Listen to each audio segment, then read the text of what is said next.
你上班的地址在哪儿啊？完了我正好在附近。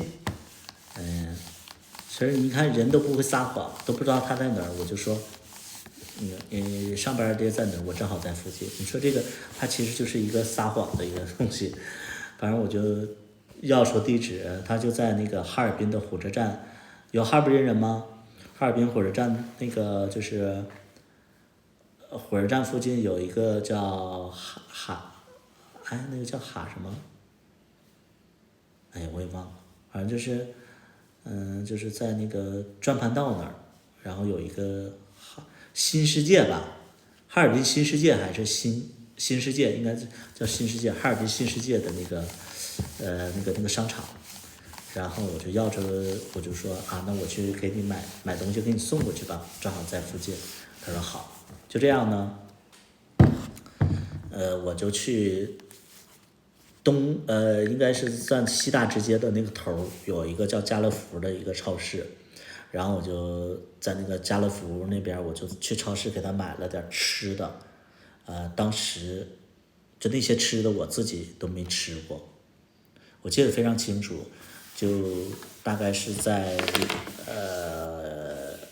09年的时候吧，还是10年的时候，我那个时候都没喝过咖啡，然后我就看上面有卖那个什么雀巢咖啡的那个成罐的，然后我就说那我给他买个雀巢咖啡吧，因为就是在我心里，我觉得雀巢咖啡是一个特别特别洋气的一个东西，所以我就说那我给他买那个。完了买了一大堆，然后我就勇敢的我就跨上了，就是去找他的这个路上。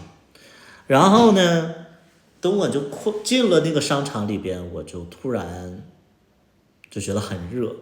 然后他那个商场里边就是比较高档，比较高档。他那个就是扶梯的面上都是镜子的那种。我就上扶梯的时候，因为他好像在4楼，在5楼，他是卖户外的那个户外的那个运动就是登山服之类的。我就往上走的时候，我就看到那个扶梯上的镜子，镜子里的我穿着一个肥大的黑色的一个棉服，然后穿了一个特别瘦的裤子，看起来就非常的不怀身。而且呢，我那个衣服很脏，鞋也很脏。照镜子里看到自己其实很土，非常土，就是非常非常又脏又土。那个时候自己好像还不到20岁，或者是20岁刚好。具体是哪一年我也忘了，反正就是很土，没钱啊。看到那样的自己，我就心生退意了，我就不想上去了。但是我又觉得说，都来了，来都来了，但是我就想着说，我要不要在这个商场里边买一件衣服，就是马上要见他了，但是我兜里又没钱，而且那个商场算是中高档消费，我都没进去过。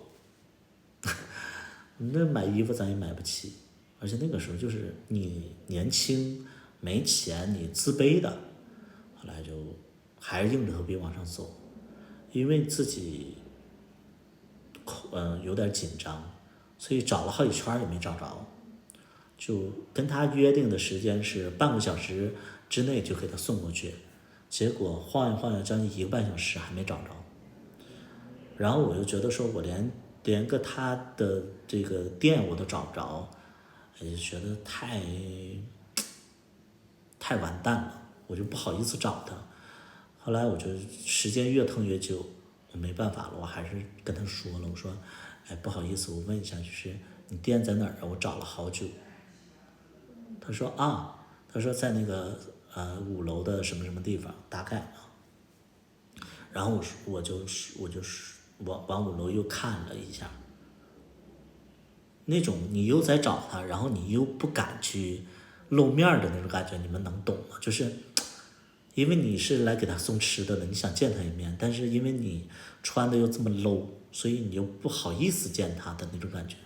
最后我也看到他了，他远远的站在柜台上，然后操作的电脑，然后我就一步一步的往前走，当时特别紧张，心都快跳出来了。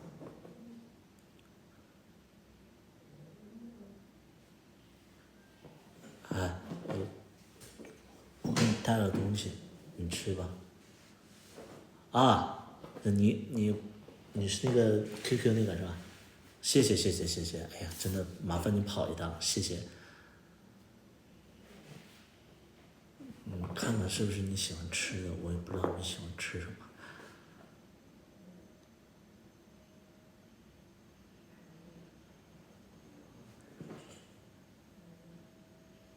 你坐呀，你坐。啊，然后我就低头，我就看着自己的鞋，因为外边下着雪，然后我的鞋沾上了雪。东北就是你们可能会觉得说下完雪特别干净，但其实下完雪是特别脏的。我的脚上的那个雪呀，都化成泥汤了。然后我就站着，我就看见我这个鞋都是泥汤，然后我就在那块坐立不安，我就说我就把那个人家的地板都给弄脏了。然后这个时候就来客人了，然后他就介绍那个他的衣服，然后我在旁边我也不知道该干什么，后来我就说我找一找有没有拖布，我把自己踩脏的那个鞋印拖一拖，就拖一拖。然后我就就在那个柜台后边真的有一个仓房，仓房里有拖布，我就赶紧拖，我就低头我就在那搓，我就这样。哎，你不用拖呀，你放那，等会儿我拖就行。不用，我给你拖拖就好了。然后我就在那拖，拖完了以后，然后他还在接待客户，然后我就在那块就是。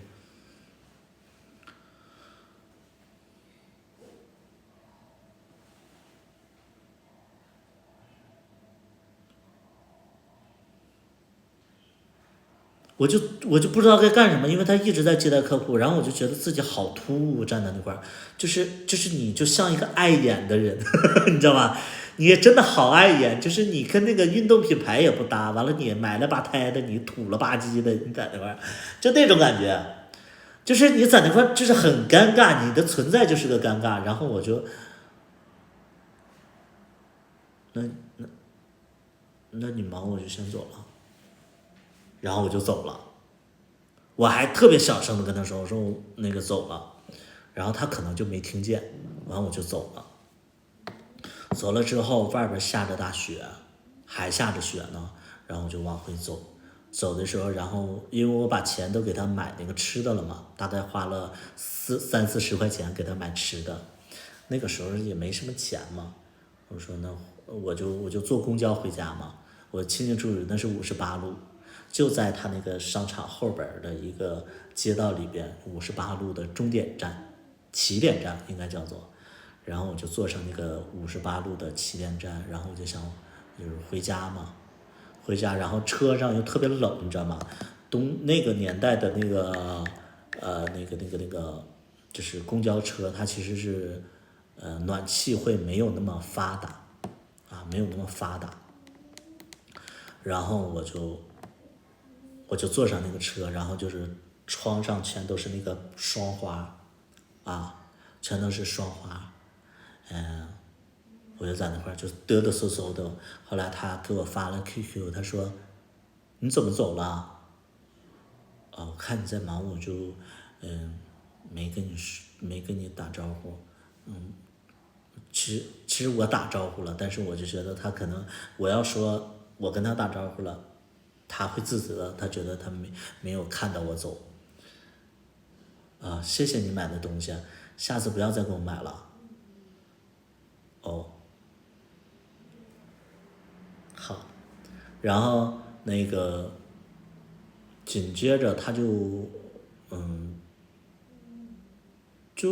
也没有说感谢，也没说不感谢。然后那个时候我就突然就觉得自己跟他的差距好大，就是而且就是可能给他买这个吃的，已经把我的那个时候的零用钱都已经花光了，就那种感觉。然后就非常就是会觉得自己像一个，就还是要成长、要进步的那种感觉，然后就自己身上好多不足嘛。再后来，就是也就没联系了。直到有一天，我看到，他就没有更新动态了，然后我就跟他说一句话，我说，就是大概打个招呼，然后那个时候我突然发现，他把我删除了。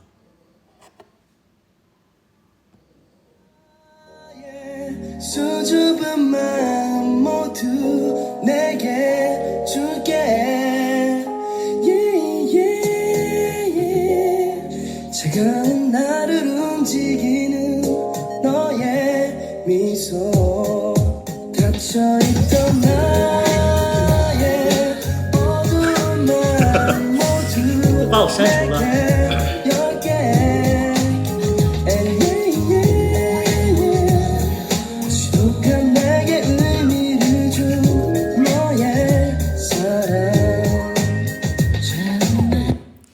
就这样，就这样，我就从此以后就更自卑了啊！就因为他，我更自卑了。因为你爱上了一个人，你会就是我觉得我的那个阶段，我爱上一个人是自卑的。包括我现在，其实我去跟我喜欢的人在一起，我也有点自卑。你们能懂不？就是当你们真正爱上了一个优秀的人，你们第一反应是自卑。我是这样，我到现在我都不会选一个自己特别特别喜欢的人，或者说特别特别，就是那种高不可攀的人，我都会找一个自己好像能驾驭的人在一起之类的。后来，但是也不妨碍我继续去关注他呀。然后后来就是我逐渐的我就开始做那个面试那个，我之前是服务员嘛。然后后来我面试领班儿，然后我就面试了很多次，然后我终于就是叫同德来火锅，东北人应该知道，一个同德来火锅，然后里边招那个储备管理人员，然后我就做了店长助理，一个月由800-900块钱变成了1350，我们底薪是1350，我记得清清楚楚。虽然说他是店长助理，但其实就是工资比较少的那种。然后后来我就在那儿工作了一段时间之后，我就开始玩新浪微博了。在新浪微博里，可能也不知道为什么，可能是因为我那个号码可能是 QQ 号关联的吧，所以就给我推荐可能认识的人之类的，然后里边就有小撮，然后我就点进去，我看到他现在就过得很好，越来越好看，就是他的好看是那种就是洋气，会穿衣服，然后又留着络腮胡，就是点瞳的那种。当时自己是土包子，后来就点了关注，没几天他就要离开哈尔滨了，然后是跟一个人一起走的，后来就一直在关注他新浪微博，后来就是他发的多了，我逐渐知道那个是他新接触的男朋友，那个男朋友跟他差不多年纪，然后可能是个富二代，然后来哈尔滨玩，然后跟他谈恋爱了，谈恋爱之后要带他一起回厦门，因为那个富二代算是厦门的，然后好像那个富二代好像学历还挺高的，大概就是在读研之类的。相对我而言，我是初中没毕业，所以就觉得那个富二代其实现在来看的话是我的菜，但当时会觉得这个富二代长得不好看，然后心里就有一种想法，就是说果然他喜欢优秀的人，只要长得顺眼，然后学历高，然后有钱，其实这样的人就看着非常的优秀。然后我就觉得自己跟人家的不足，然后反正就是也没有嫉妒，也没有惋惜，但是就是更加的确定自己要努力，更加确定自己要努力。后来又过了将近半年左右的时间，我就一直在关注他，就看到他们回了厦门之后的生活，然后就是有争吵啊，然后后来他们又可能毕业了之后又去上海去发展，然后他们在上海的那个南京路上吵架，要闹分手，然后当时我就非常非常的，就是他俩就是发新浪微博在闹分手之类的，我就非常非常担心，我就又犯贱了，我就给他发私信，我说你在那里还有别的地方去吗？如果没有的话，我给你找个酒店吧。然后我给他发过去石沉大海，就是我本以为我要关心他一下，结果发过去石沉大海，就这样。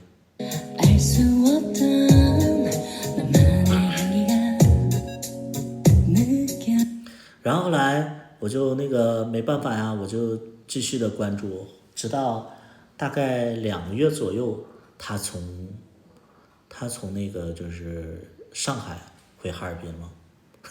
回哈尔滨之后，然后不知道，我好像又给他发那个新浪微博的私信，然后他就，又把我加回来了。加回来之后，然后我就说那个，我现在在那个一家那个餐厅里边做那个，店长助理，做那个火锅店，然后你要是想吃火锅的，我请你吃火锅。结果他就真的来了。来了之后呢，就时隔2年之后我们又见到了，但是他同时带了2个朋友来，就是他们3个人来的。然后那个时候我已经是一家店的那个店长助理了嘛，然后工作可能就要升副店长了，所以因为你做了管理之后，你整个人就是自信了好多。再见到他的时候不再唯唯诺诺了，而且心里就会想着说他喜欢有能力的人，所以你也要强定自若的，就是说，哎，我是个稳定的人，或者说是一个就是那种有气场的人。所以他来的时候，我就说，哎，好久不见了啊，然后就特别官方的把他就是叫到位置上。他坐下以后，他就说，这个是我2个朋友跟我一起来。我说啊，你好你好。然后整个的过程里边，其实我也是有一点点紧张，但是完全没有那么紧张了。然后就显得就是非常的成熟。他就坐下来以后，他就跟我说，他说，之前我们见过吗？啊，2年前，你记不记得有一次你饿了，然后我给你送吃的？啊，是你啊，我就说嘛，哎呀，感觉你比2年前好像成熟了好多呀，是吧？哎，你多大来着？其实我现实当中，我知道他是87年的，我是91年的，我俩差4岁。但是我从他，因为我总关注他呀，我大概知道他喜欢成熟的人，我就跟他说，啊，我87年的，你也87年的，你是87年的吗？对啊，我是87年的，咱俩同岁。啊，那感觉就是我还有很多不足。你说话怎么这么官方啊？啊，还好吧，你知道就撒谎，你知道吧？就撒谎，你知道吧？然后后来就是吃饭的时候，就他那俩朋友吧，我觉得也是当时的名媛，啊，也是当时的名媛那种，就是肌肉的那种提升的那种，然后就说，哎，要不要你俩坐一起？因为我俩本来是面对面坐的，后来就是要不要坐一起？然后我就说不用不用，然后他就说怎么了？不想挨着我呀？没有。你的爱气势如虹，像个人气高居不下的天后。你要的不是我，而是一种虚荣。有人疼才显得多么出众。我陷入盲目狂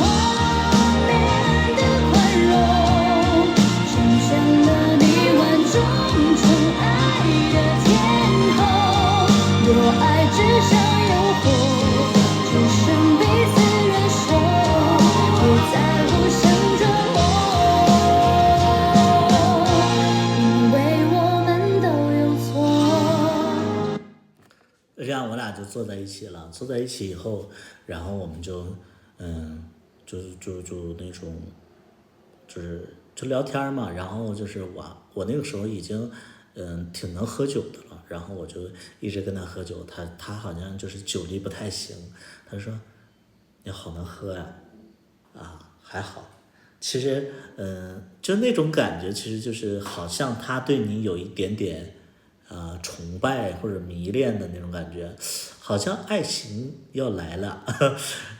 后来就是吃完饭以后，他们说想去酒吧玩，那是我人生当中第一次去酒吧。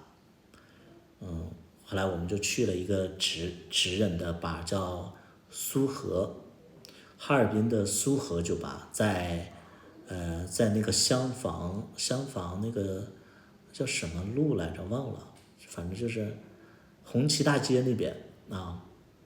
然后我们就去了，我是人生第一次去酒吧，然后他就在酒吧里边，那个时候流行社会摇，你知道吧？然后小错就在里边就跟别人社会摇，然后在那里边就是手搭着手在那个转圈什么什么开火车，然后转圈什么的，跟现在的开火车不一样，他们那个时候就是一帮不认识的人，然后搭着手，然后就在那块就摇那种，就有点像那个就是现在的那个什么这个那个云南那边的那种一起跳舞的那种感觉。然后他就在里边好开心啊！其实我有一句歌词就是写着他我有一句歌词就是写的这一段，就是那时什么都不懂，赖在你身后，什么你看起来很快乐，什么什么，对，就是你看起来很快乐，那个时候他真的好快乐。然后那天其实他就喝多了，喝多了，然后喝到大概1、2点钟，因为我第二天还要上班，然后他们小错也就喝多了，喝多之后，然后我们就走的时候，我就寻思我自己打个车走，因为那个时候已经没有公交了嘛，我就去那个路边去拦出租车，然后这个时候小错就喝多了，就在那块喊，百里，百里，干嘛去啊？啊，站稳了，我回家了，我明天还上班呢。你带我回去呗，我想跟你走。啊？这个时候他朋友就过来了，他朋友就过来了，就扶着小错。百里，你带我走，你们照顾好他，我车那个来了，我就先走了啊。好好好好，然后我就上车了，上车了以后，其实心里其实就是很复杂，就是心里就会想着说，哎，那个他居然就是挺放心让我带他走，然后第二点呢，又会觉得说好像他有点轻浮，就是你不知道什么感觉，就是我有两种声音，第一点就是他好像是喜欢你，第二点他可能是很轻浮，反正就是那种感觉。然后但是心里就被他这句话也就是扰乱了，小鹿乱撞的那种。结果第二天等我上班之后，然后他就给我发消息，他说，昨天我喝多了，不好意思啊，没事儿，谁还没有喝多时候呢？要不今天晚上我请你吃饭吧？我昨天太不好意思了。行啊，那去哪儿吃？我给你找个地儿，完了，他说你过来呗。好，就这样，我俩就是找了个地儿，是在教化街，教化街里边，就是一个我之前工作的一个金头巴脑锅，也是我找的地儿，算是，因为他也找不到嘛，然后就我找了一个地儿，然后我俩就吃的过程当中，因为很无聊啊，吃的过程当中，因为你跟男神吃饭，其实你不知道该说什么，然后他也不说什么，他一直在那块就是玩手机，然后我就跟他说，我说，哎呀，我说那个你还有没有其他朋友来？这顿饭我请。他说这个点儿，你想认识新朋友啊？算是吧。其实我是尴尬，我没有想认识新朋友，但是我尴尬。然后他这个时候他就叫了一个人，结果那个人吧，首先长得也不是我的菜，第二点呢就是那个人吧，有点嘚儿的喝的，但是也还好。吃完饭以后，我们仨就往回走，然后他就说，他说那个去我家待会儿吧。那个他在我家楼上住，我俩算是邻居，咱们一起打车走吧。好，就这样，他就邀请我回家，然后那个朋友也在，那个朋友在那个20几楼，他家可能在10几楼，我记得。然后这个时候呢，就是我们仨就坐一趟车，突然他就手机就响了，然后他就接电话嘛。喂，谁呀？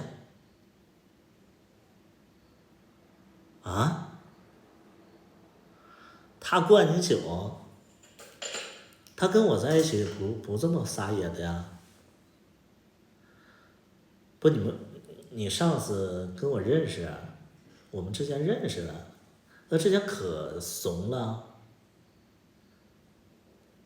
你现在回不来啊？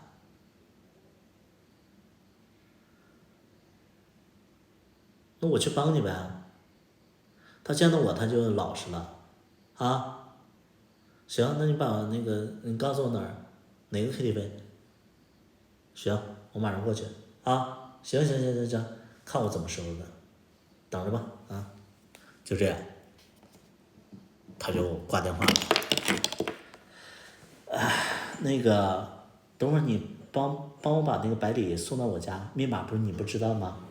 百里，你在家里等我一会儿，我有一个朋友，他上司，为难他，逼他喝酒，他那个上司也是 gay，也是圈子里的，那个上司见到我就特别老实，所以我去帮他一下解围嘛。你在家等我一会儿，我大概1个多小时就回来。那你去吧。你去。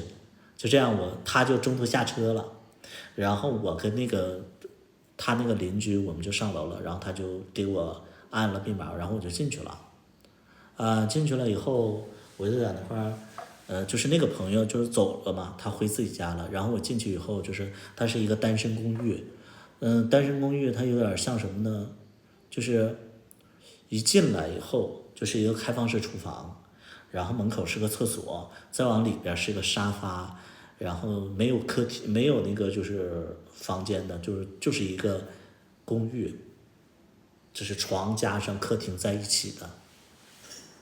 结果我就进去，我就坐在那儿，因为那个时候的我一个月也就赚个1500左右，他那个房租都要1600，可能1400或者1600。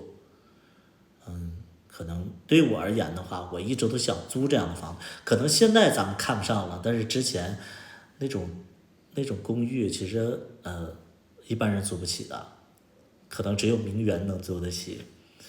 然后我就坐在那个房间，因为他家还挺香的，我就坐在那个房间里边，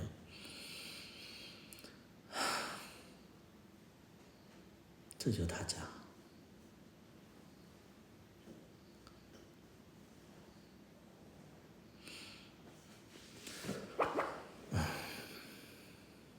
然后我就看到那个开放式厨房了，厨房里边有一些没洗的碗筷，然后我就在那块儿闲着没事儿嘛，我就给人那个洗碗去了，然后我就边洗碗边在想，我说他回来看着我把碗洗了，就可能就比较暖心吧，然后我就在那块干完以后，然后顺便把地拖了一下，拖了以后就没啥事儿了，他还没回来。我说那实在不行，我先洗个澡吧。然后我就去洗澡了。洗完澡以后，因为我那个时候上班穿的是皮鞋，穿的一个黑色的一个就是袜子，然后因为穿皮鞋都会有一点味儿嘛，因为之前也没钱买那种正好皮鞋，都是买那种革的，所以穿着就有味儿。然后我就说那顺便把袜子洗一洗，洗完了之后连洗澡，然后我就把那个袜子就搭在卫生间里边，第二天就能穿嘛。结果我就是坐在沙发上还没回来，那个时候都已经1、2点钟了，还没回来。我说那实在不行我躺着等吧，然后我就躺着等，马上要睡着了。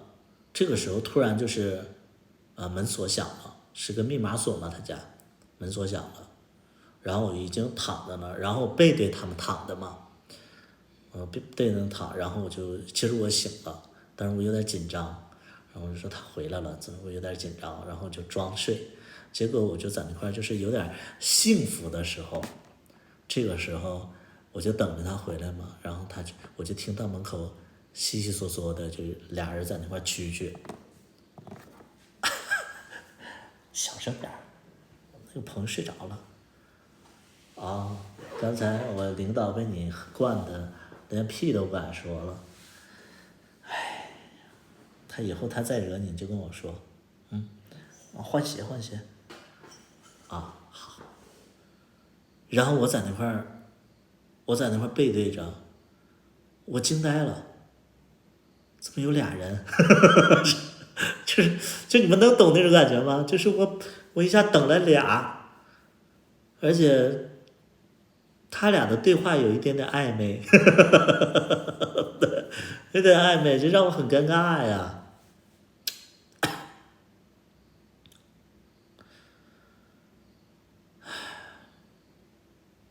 我就在那块就不敢吱声，我不敢吱声。然后他俩就洗漱，洗漱完以后他俩就躺着了，他俩绕过我，躺在里边了，中间是小错，旁边那个人就是那个人就睡在最里边，然后我还假装翻身，我把脸冲到这边。反正就是不知道怎么面对，他俩就在那块还在那块聊天，具体聊的什么，反正就是七七八八的，也没聊什么暧昧的事儿。不一会儿，也不是不一会儿，大概我就是闭着眼睛听他俩聊天，聊了1个多小时，终于他俩睡着了，打起呼噜来了，然后我就。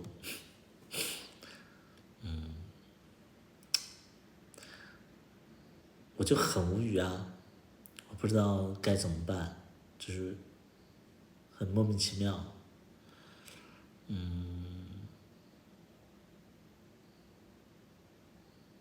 我想我还是走吧，我还是走吧。后来我就蹑手蹑脚的，我好像就是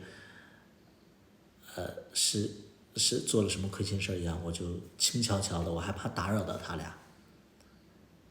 然后我就往外走，那我就得穿袜子走嘛。我那袜子才晾了2个小时，根本就干不了。但是我要逃离呀，我就穿着湿袜子，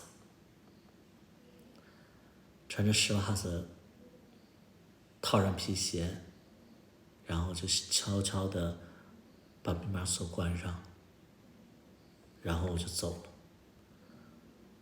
外边非常冷，凌晨4点的哈尔滨，外边也是下着雪，非常非常冷。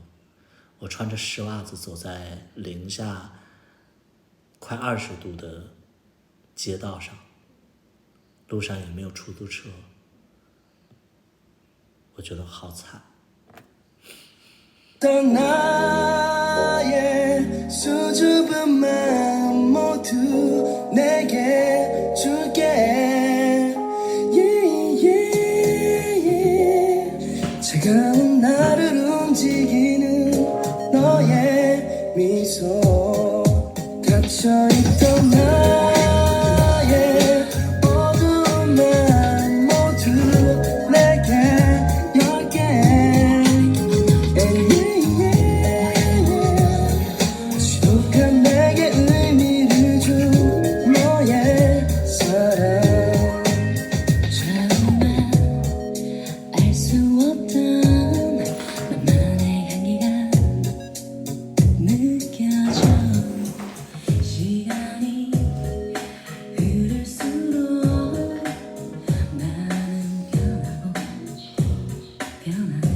这系数太多了，真的。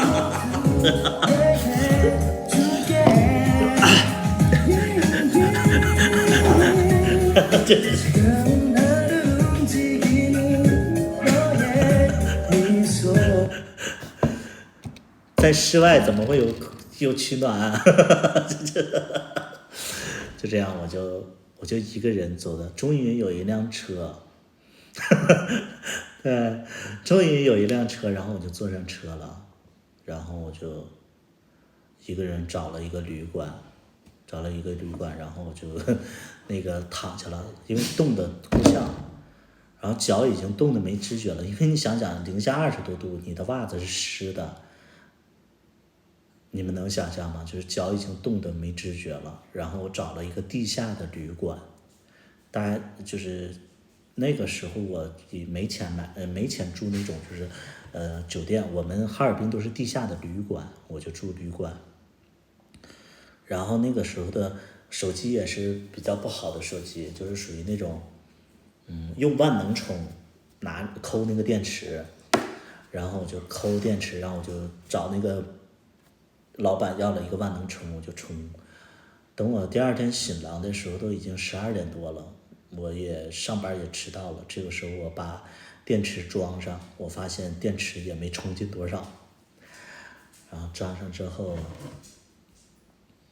然后他就等一会儿啊，搜个那个啥。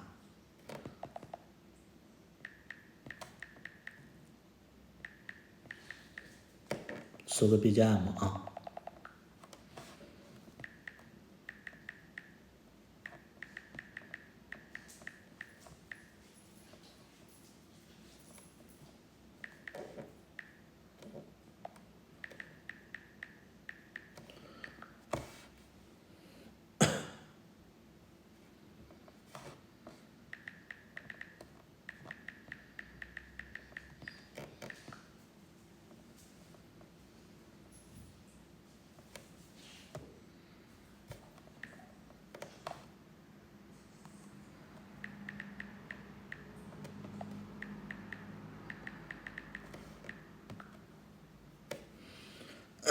然后呢，我就等了一会儿，然后我就充上电以后，我就打开手机，他就开始，我就看到很多的来电电话的记录，未接电话的记录，然后里边就有小错，然后又那个时候已经有微信了嘛，然后他就给我发微信，他说你什么时候走的？你是不是误会了？你怎么不接我电话呀？我跟他是我的好朋友，好姐妹，我们是非常好的朋友，我们不可能有什么其他的关系的。昨天他没地方去，我只能把他接回来，你别多想，你能不能接我电话呀？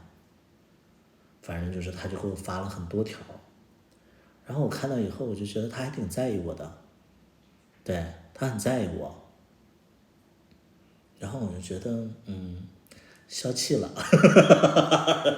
就消气了，然后我觉得你看人家本身就是我误会了，确实人昨天晚上也没有发生什么。第二点呢，他又这么紧张的在解释，说明他很在意我，我消气了，我紧着给他打个电话。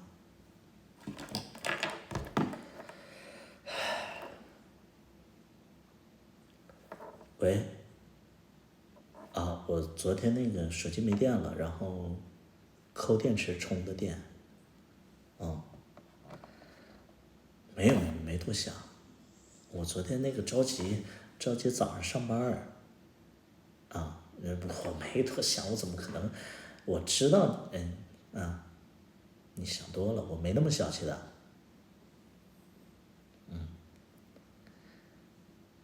没事，晚上没啥事儿，又吃饭，行吧，晚上见，好，那你再睡会儿吧，好，就这样。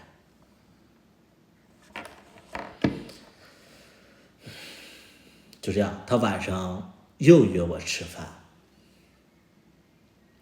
然后我们又吃的什么，好像又吃的火锅，具体吃什么我就忘了，反正就是又吃了饭，就我俩人吃的，然后吃完了以后，他说晚上去我那儿吧，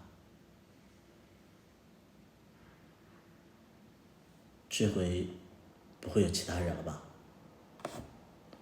我会在你的身边，肩并肩，手牵着手，明媚阳光下感受到你的温柔。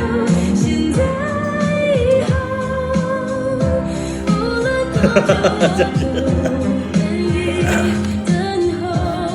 有一天我会站在远处，向你挥动着我的手，只希望得到一个肯定的阳光，爱情的油，被你的深情都赶走，美好的梦。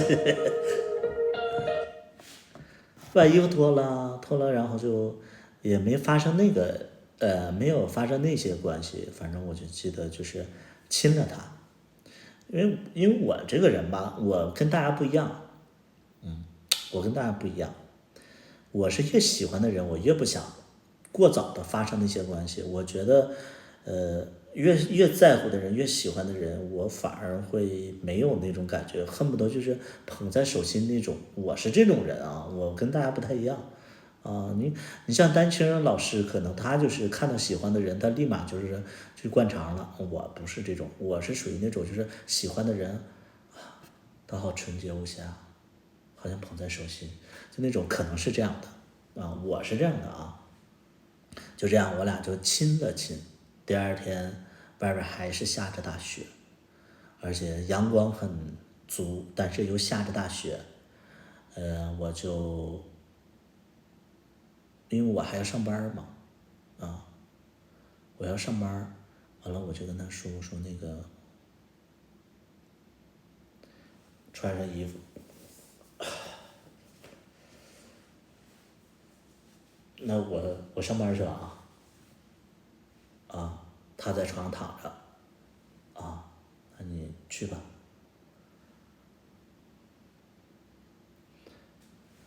晚上想吃啥？我带你去吃。晚上可能要回家一趟，有点累。哦，好，那微信联系吧，我先走了。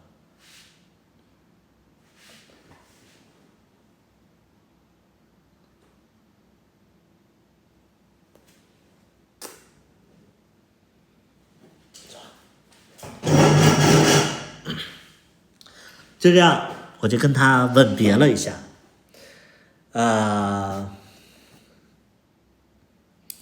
吻别了之后，就是挺好。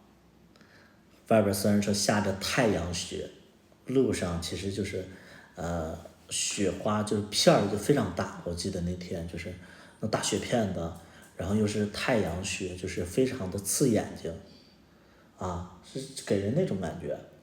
然后我还一点感觉不到冷，我觉得可能是爱情来了，我真的以为我俩在一起了，就你们能懂吗？就这种感觉，我真的以为我俩在一起了，结果我就看他微信，他发了一个朋友圈，大概写的就是说最近好累，想出去旅游，不知道去哪个城市，他就发了这样的一个。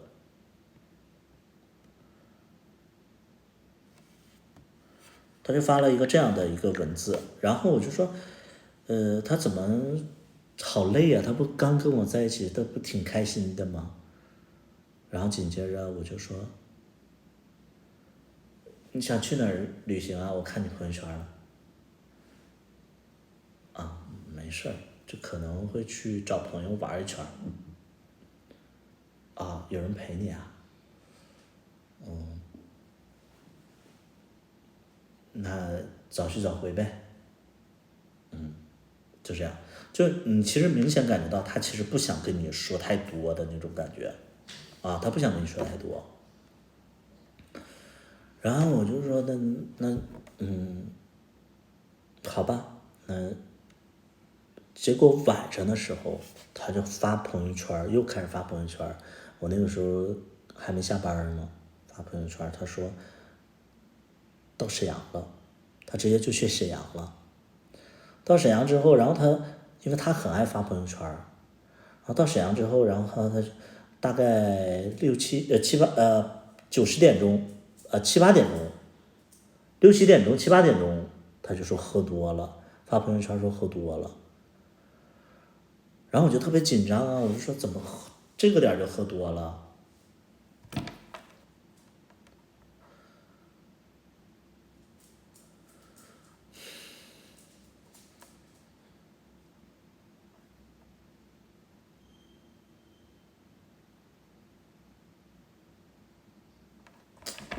不接电话，不接电话，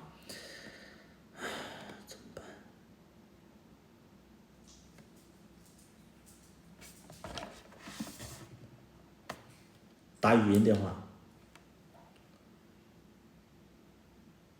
喂，你怎么不接我电话呀？我喝多了。你在哪儿喝多了呀？你那怎么那么吵啊？我们在 KTV 呢。真喝太多了。我没事儿，你别管我了啊。不是你，怎么这个点儿你就喝多了？你还有事儿吗？你回去啊，休息啊。我们刚来，饭桌上喝多的。你知道吗？今天，我朋友的一个朋友，真牛逼，上来就送我一个包儿，那个包儿值好几百块钱。完了，我们现在这个 KTV 最大的包间儿，这个人真有钱，我操！什么人呢？就送你包啊？不是，你赶紧回去啊！你别让我担心行不行？都说了你别管了，行，我不说了，他们在等我。喂，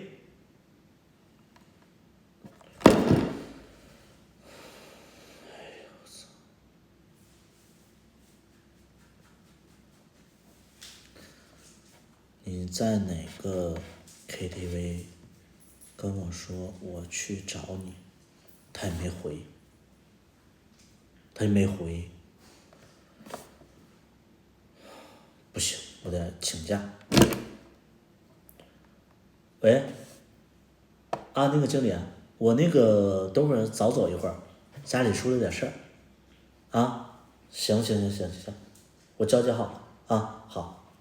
然后我就打车去了那个哈尔滨站，我就出了一个从哈尔滨去那个沈阳的这个一个车，大概那个时候还没有动车呢，特快好像还得3个多小时呢，3、4个小时，然后就坐上3、4个小时的这个2、3个小时好像是，反正就去了，去了以后我就手机还没电了。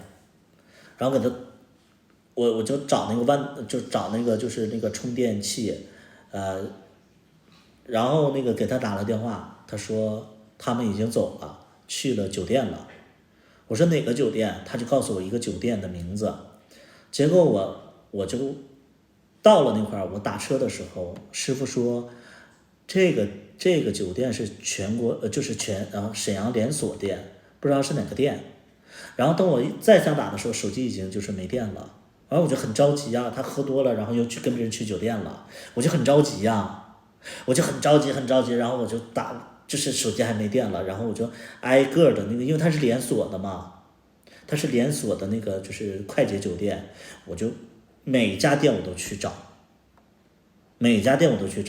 就找了还是没找着。后来我就在吧台，我就说那个不好意思，我说你有充电线吗？我能充一会儿电吗？他说可以。结果我就在那个其中一家店的那个吧台的那个就是找了一个充电线，我就充电，充了一会儿有电了，我赶紧给他打电话。喂，哪个酒店呢？他们说这是连锁，连锁的哪家店？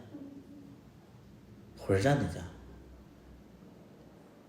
好，你现在没事吧？我先去找你，我已经到沈阳了啊。行了，先不说了，我手机没电啊。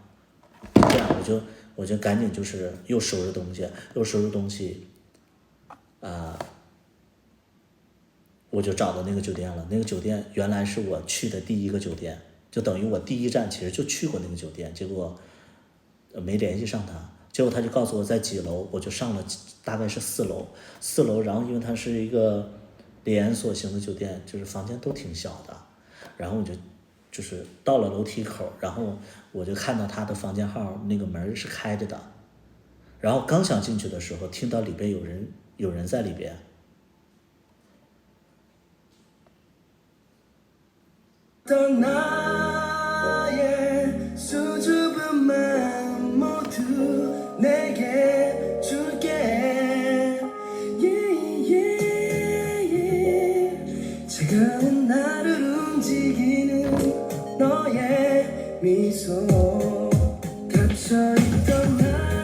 喂，我在酒店门口，我在房间门口，你出来，里边有人我就不进去了。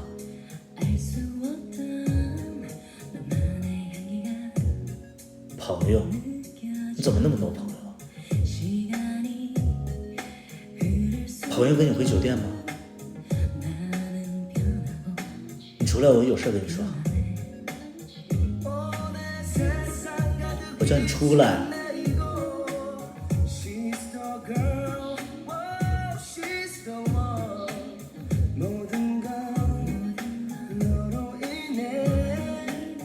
好，我以后不会再管你任何事。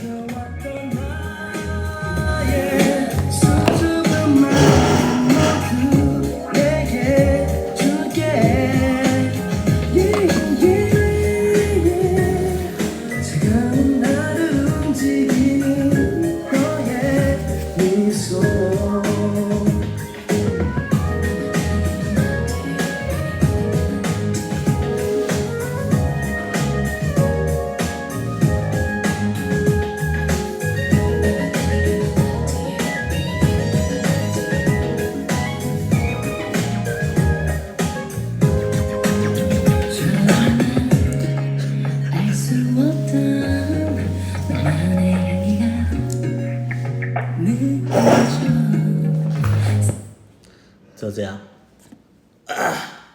我就走了，我俩也没见上面，然后也没聊上天，反正就是他在里边倔，他说我的朋友啊，好朋友啊，我们要有什么事的话能开着门吗？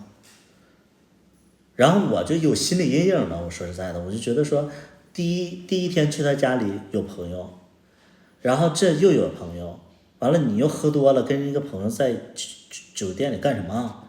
后来他跟我说，他就说，后来我才知道确实是他的姐妹，但是当时就接受不了，我就觉得喝多了，房间里有个男的，反正就是非常气愤，俩人就在电话里吵，谁也不愿意就出来，谁也不愿意进去。后来我就直接走了，我就走了，走了之后我们再也没联系了，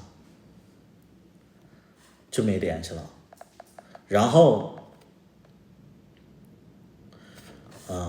就大概1年左右我们都没联系了。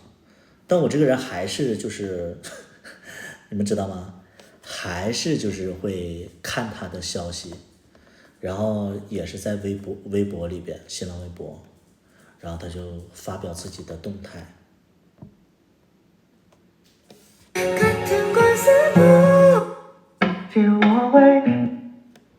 然后他发表自己的动态，然后就大概就是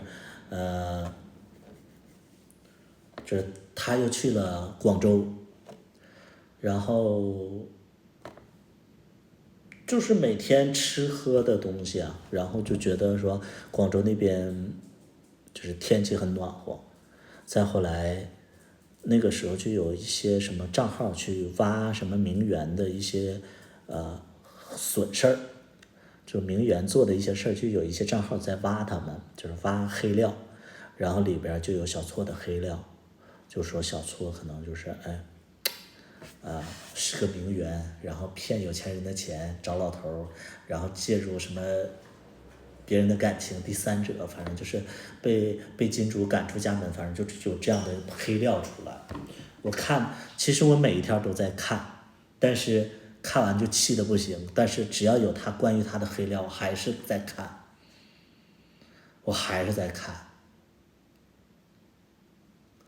然后后来就是从别人的黑料里边，就是知道好多好多事儿，心里就觉得说，原来之前我其实就是他的一条鱼，对，我其实就是他之前的池塘里的一个鱼，我甚至都不是那种正经八百的鱼，就是我只是他人生当中的一个垫脚石。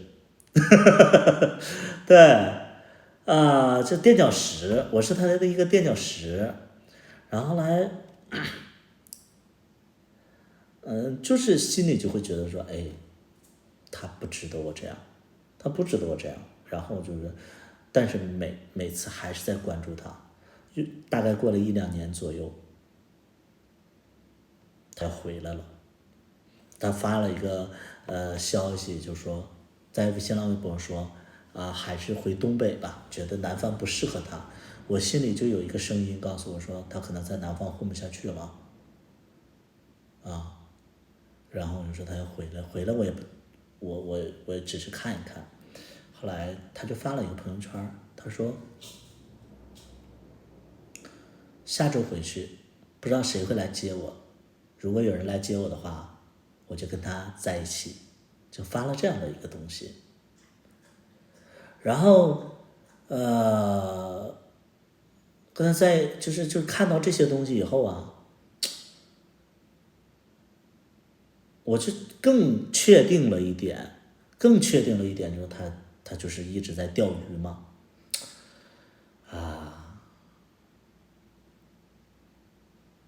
就心里对他的这个好感就逐渐的在减少。后来他大概回来就是马上要回来的时候，他就说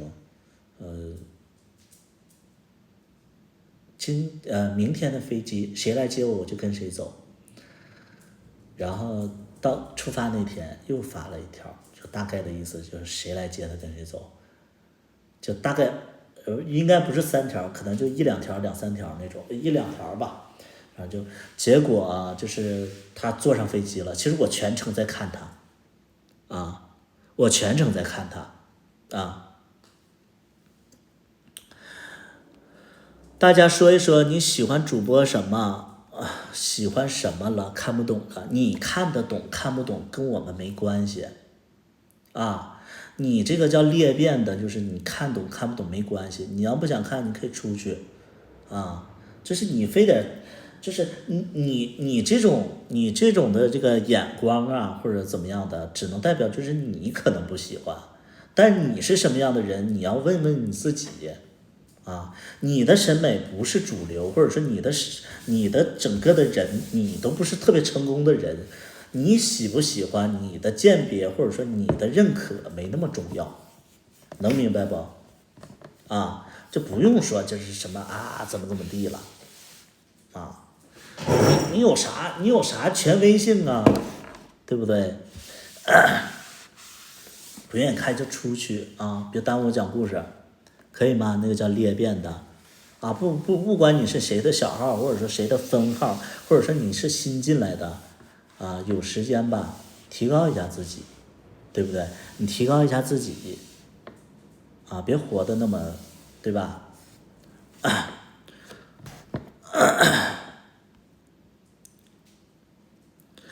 继续往讲咱们继续往下讲到哪儿了？被打断了。讲到那个就是他要回来了这辈子都不知道 LV 是什么，驴吗？是他朋友，他就发那个消息嘛，然后他就说要回来了，要回来之后呢，结果我全程在盯着他的那个这个新浪微博，然后新浪微博，我还真以为他是你亲戚，谁呀？扎克斯是谁呀？什么亲戚？然后结果就是他就回来了，回来之后他又发了一个新浪微博，他说一个人都没来接我，看来我注定单身啊，对，我注定单身，小错是不是？对，然后结果呢，我就是没有人接他，其实我是开心的，就是你知道那个人的心理啊，就是如果有人接他，我就会不开心；没有人接他，反而我是开心的。然后再后来，他就跟一帮朋友就是去 KTV 了。去 KTV 以后呢，又发了一个新浪微博，就说一回来就跟朋友喝多了之类的啊，怎么样？然后那个时候我其实正在加班，我就说回来就开始瞎混，反正就心里就是会有很多的感触。他发一个我感触一个，发一个感触一个。再后来，他说他又喝多了，喝多了没鸟他呀，因为我们都已经将近1年多没说话了，就没鸟他。再后来，我下班了，下班了以后，我躺在床上，我就又在那刷手机，然后他又发了一条消息，这个消息不是他发新浪微博，这个消息他发的是私信，我特别惊讶，就是我们1年都没有联系了啊，我们1年都没有联系了，然后他突然给我发私信了，发私信以后，就简单说你在哪儿？我喝多了。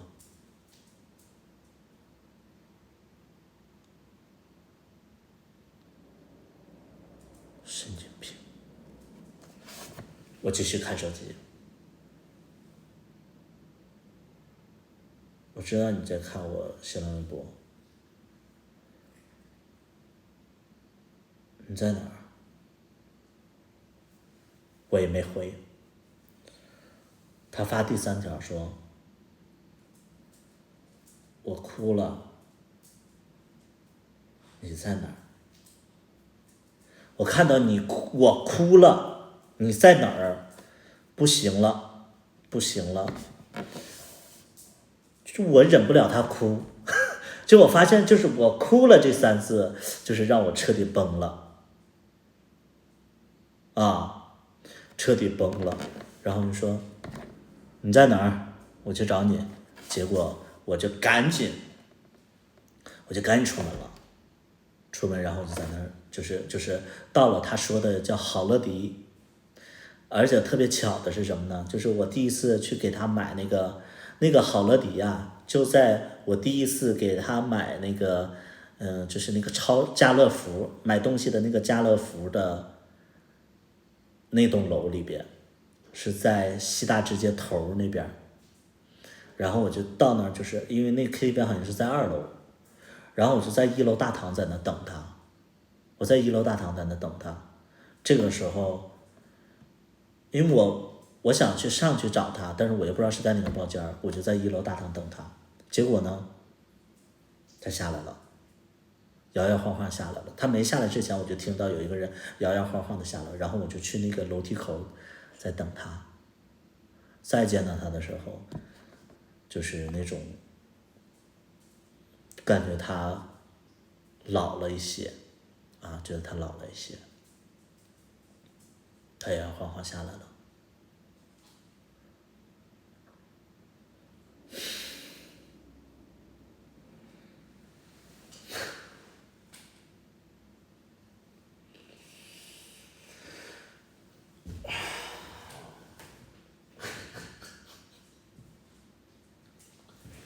笑什么？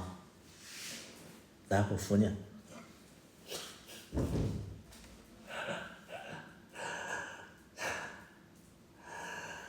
兜兜转转，还是你。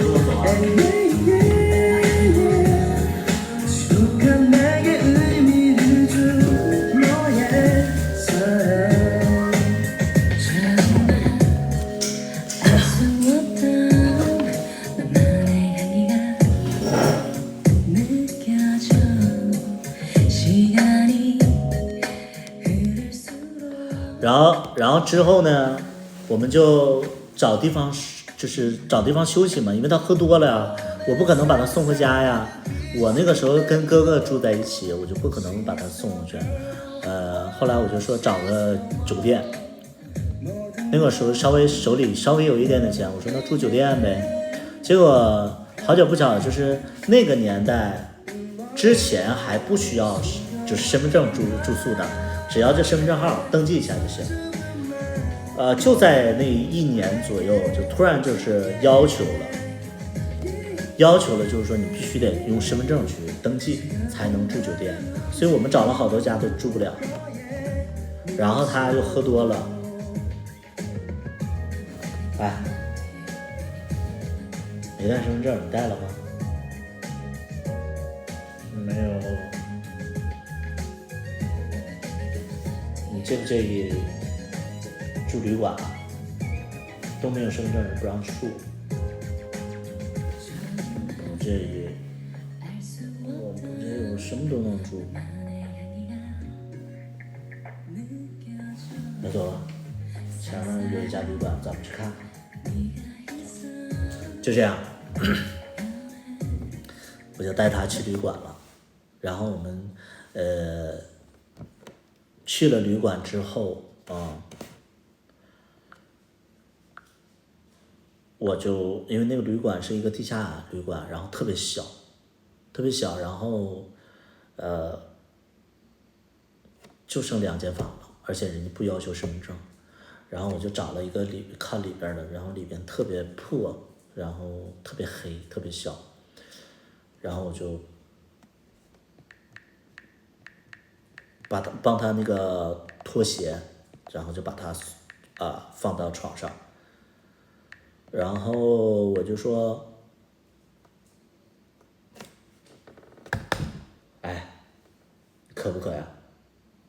回前台去拿瓶水去。好，谢谢。等着吧，先别睡啊。就这样，我就去前台给他买了一瓶水。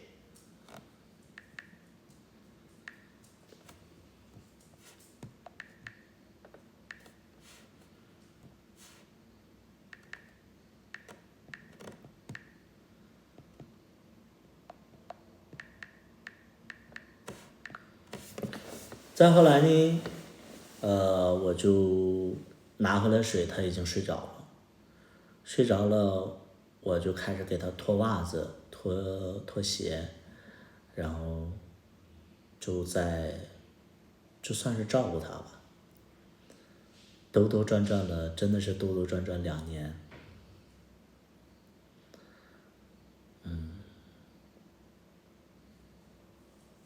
就是他就特别乖的躺在床上，我听着他的呼吸的声音，我就跟他在同一个空间里边。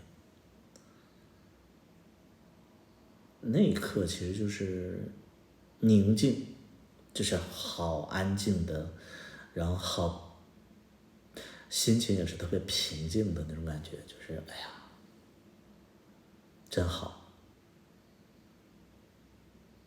但是那个床特别小，他一个人躺了一整张床，我就蜷缩在角落里边，因为它是个大字形，他睡觉它是大字形，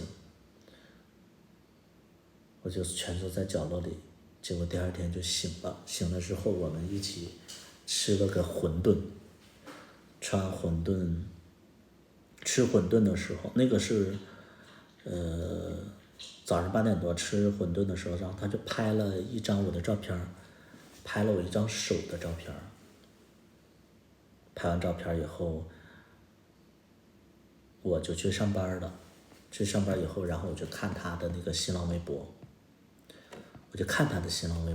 他新浪微博更新了一条内容，更新了一条说，感谢范先生昨天来接我，但是你把我睡了，你知道吗？然后艾特我，这属于官宣了。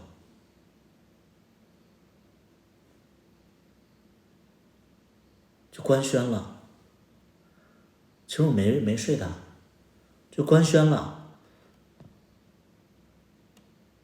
然后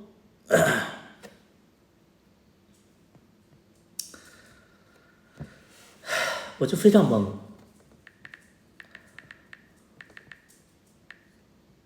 然后再后来呢，我就那什么，我就问他，我说你新浪微博说啥呢？我没睡呢，你管我爱发啥发啥，你艾特我干嘛呀？你别让别人误会。怎么了？我就是想让别人误会。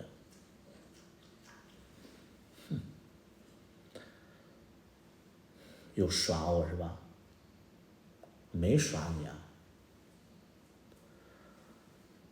随便你吧。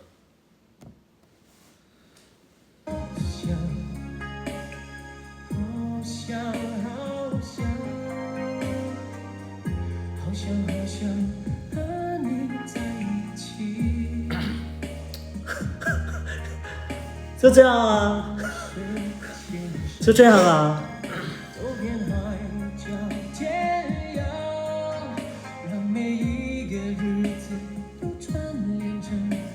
2年之后我们又在一起了。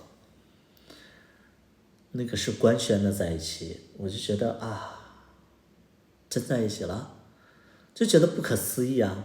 后来我们就真的在一起了。然后每天都是我上班，然后陪他吃饭。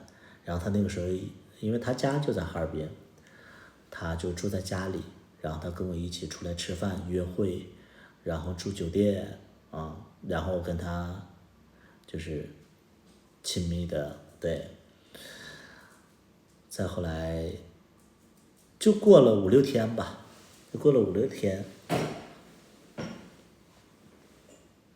就是因为哈尔滨的圈子非常小嘛，然后就大家都知道我们在一起了。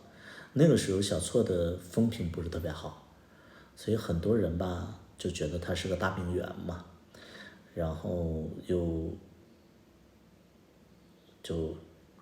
跟我在一起了。所以就是有人私信我，就说你俩在一起了。我说对，在一起了。他说有的人就会说小错的坏话，是吧？他人品不好之类的。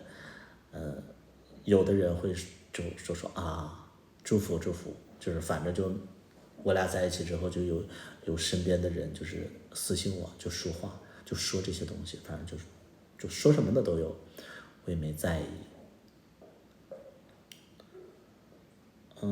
后来有一个朋友过生日，然后他们就定在我的那个餐厅了。那个时候我在那个爱国路有一家海鲜酒楼，我做那个楼面经理，然后他们就来订我的那个餐厅，就说要过个生日，订了一个包间儿。结果呢，小错就突然跟我说周六有一个朋友过生日，我不知道穿什么，你说我穿什么呀？周六，好巧，我有一个朋友也周六过生日。这朋友我看你俩新浪微博互动过啊，是他呀？哦，他订在我们酒店了，他怎么会叫你啊？我也跟他认识啊，他叫我。好吧，那你去，行啊，去呗。就这样，我俩就一起去吃，就是一起参加他的生日会。而且最尴尬的是什么？就是过生日这个人其实追过我，而且就是我也不算是追过我，是正在追。然后他请小错，我不知道什么意思。然后就那天小错就来了，来了之后，我就觉得挺尴尬的。他们就进去先喝，因为我还在上班嘛，他们来的特别早，然后就上完菜以后，我就说你们先喝，结果他们在里边先喝酒，然后我忙完了之后我就进去，等我进去的时候，我就看他们就在灌小错的酒，然后一大帮人让小错喝那么大一杯，就让他干了，然后我就觉得这是灌酒，然后我就霸气登场，我就开门，我就开始喝酒，喝着呢，干什么？小错喝这么多啊？哦，没啥事了，我陪你们一起喝。小错，你来，你给我，我帮你喝，来，我帮你喝吧，来，我坐你旁边没事吧？啊，我替他干了啊。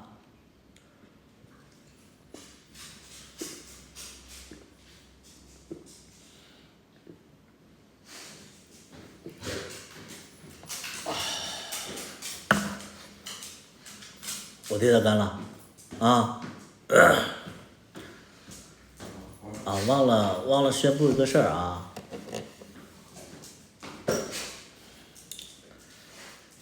我跟他在一起了，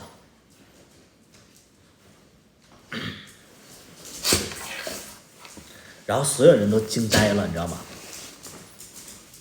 所有人都惊呆了，因为他们不知道我们在一起了，特别是过生日的那个人，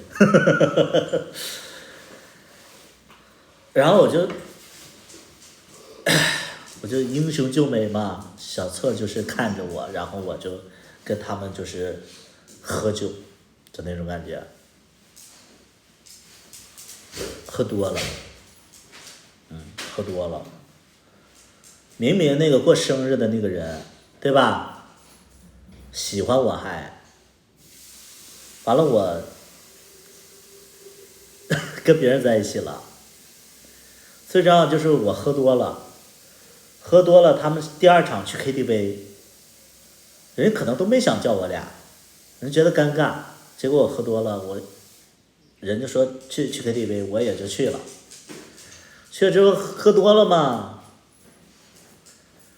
哎呀妈呀，就在那个 KTV 的那个沙发上，就跟小错亲起来了。哎呀，人家秋雅结婚，你又唱又跳，穿的跟鸡巴掸子似的，反正就是，哎呀，非常非常的缺心眼儿的行为。我现在想想我都尴尬死了，但是那个时候就是莫名其妙的。对呀，诛心啊，这真的诛心。闹剧，一场闹剧。然后再后来，这个事儿可能就是比较轰动了，我就觉得好像那一夜之间，好像我朋友少了很多，朋友少了很多。后来身边有个朋友突然来我餐厅，听说你跟他在一起了。对呀、在一起多久啊？在一起能有1周多，差不多。咋了？没咋的，我也是他粉丝。要不叫他一起来吃饭？他也行，我问问他吃没吃啊？你等一会儿。然后我就出去了，出去之后，然后我就给小何打电话。喂，你干啥呢？我在单位呢，有个朋友来捧捧场。圈子里。你现在有事没事？你要没事的话，你过来一起喝点呗。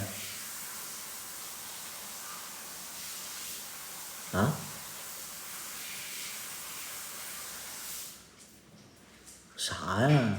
不是你说的啥呀？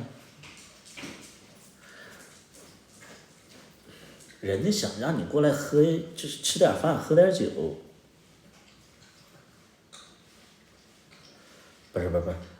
不是，人家正经上班的，什么狐朋狗友啊？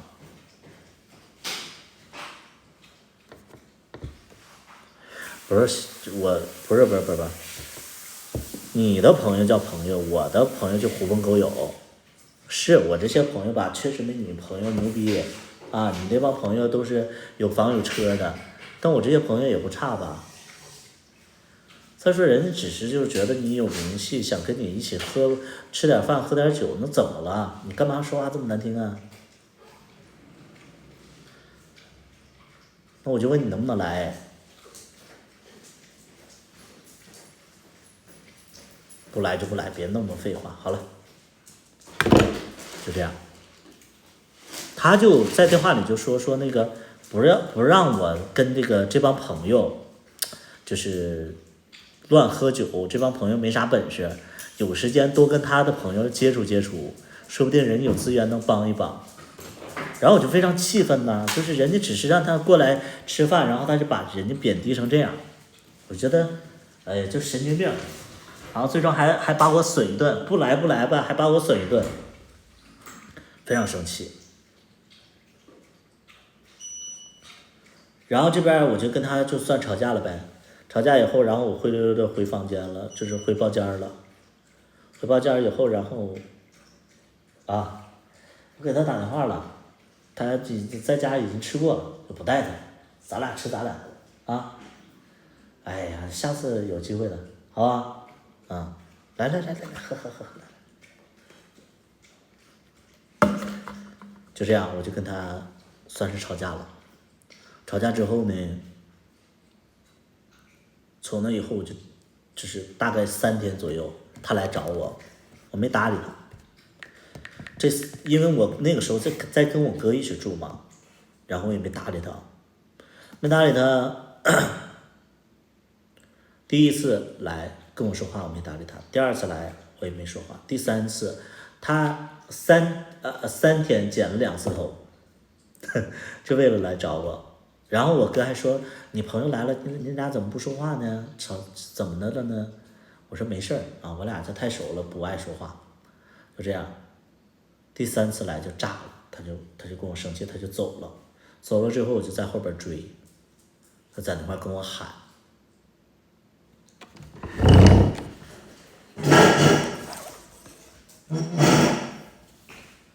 你等一会儿，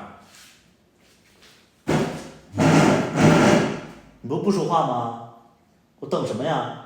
别跟着我。你等一会儿，你去哪儿啊？你少管，你有本事你这辈子不跟我说话。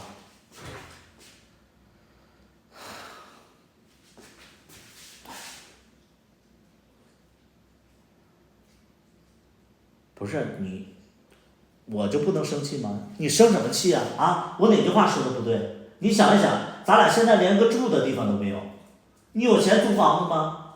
没钱租房子跟那帮人混什么呀？你告诉我你要混什么？我说的不对吗？我朋友随便的给你介绍一点资源，给你介绍几个客户，你就对不对？你咋能够叫什么呢？好了好了，我错了。你错什么了？你这个人，你不是挺有本事的吗？你别跟我说话呀，咱俩就不合适，这辈子就不适合在一起。你别跟我说话了。我错了，我错了，我错了。你错什么了？你别跟着我。然后他就往前走，然后我就在后面跟着。就这样，我俩就来回走，来回走。然后后来他一个朋友过来了，就劝我俩，就劝好了。他那个朋友就劝好了，这那个就是一直帮我哄他。那个人叫豆芽，我还记得那个叫豆芽，豆芽。然后现在豆芽是那个健身教练，是一个屁股特别大的，就是那个叫豆芽的，我估计你们刷到过他，是一个健身教练，叫什么？什么跳皮筋儿的，什么奔儿爸什么的，反正就是一个屁股特别大的一个博主。他之前叫再见豆芽，对，屁股特别大，然后叫什么跳皮筋儿的什么，忘了那叫啥我忘了啊，反正就是，对，对，是他，他之前叫再见豆芽，我们认识快20年了，对，波波奔，对，巴波奔，对，对，是他啊，对，我们那个时候认识的是在哈尔滨，他现在在北京，他是练得非常厉害了。他之前就是其实他个儿非常高，但是挺瘦的，他没有健身，不知道受啥刺激了，然后就把自己就是练得这么好，然后他就帮我劝，因为他是一个为人特别就是温柔的一个人，所以他就帮我劝，然后我俩就把他劝住了，劝住了之后。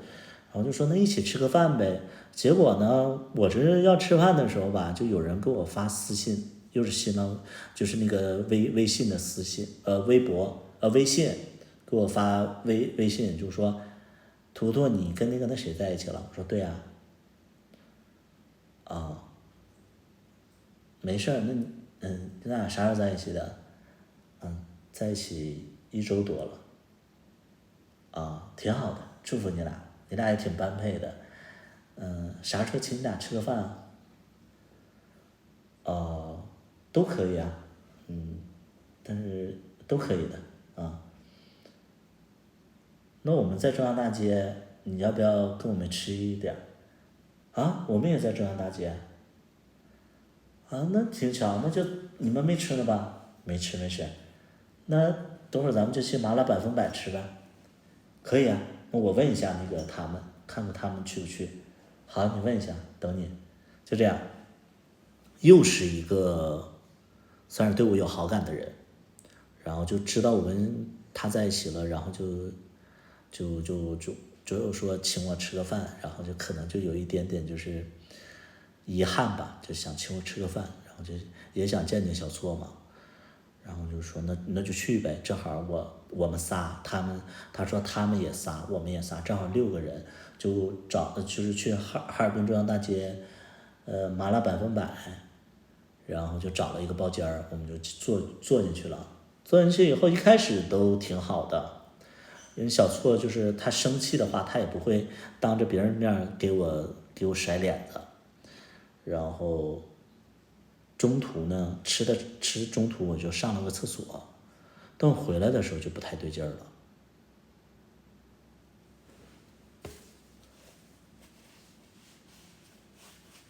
怎么了？怎么不说话了？说什么呀？他们说这顿饭是你跟他的相亲宴。啊？我跟谁的？你跟这位的？怎么回事？啊？什么相亲宴？你们在说什么？啊？我朋友不知道，以为，哎，我朋友搞误会了，别介意啊，小错。白野屠夫，你真的挺有本事的，这么多喜欢你的。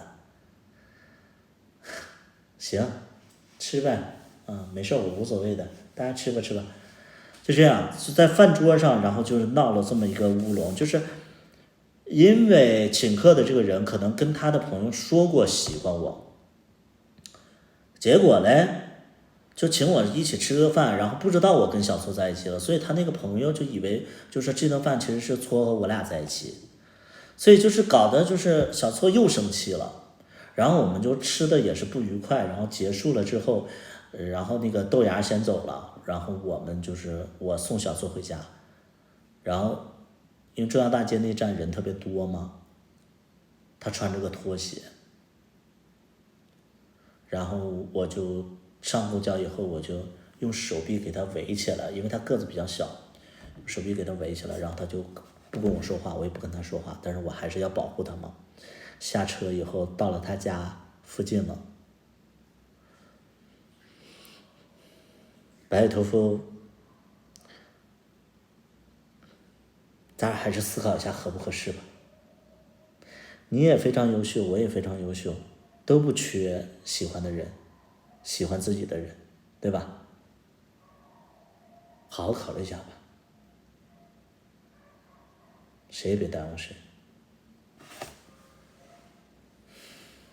我跟你说话呢，我不想说，你冷静一下。我冷静什么呀？我就直接往回走了。我冷静什么？百里屠夫，就这样，我俩就吵架了。然后后来呢，又从那以后，就是大多数人都知道我俩在一起的嘛。然后小错好像又发了一个新浪微博，然后其他人知道我俩在一起的就劝和不劝分嘛。然后就是我身边的好朋友，然后也认识他的新浪微博互关的人，然后就劝，就那意思就是说百里不是有心的之类的，就劝。结果他把那些劝和的人都骂了，结果劝和的人就觉得他神经病，就跟他骂起来了。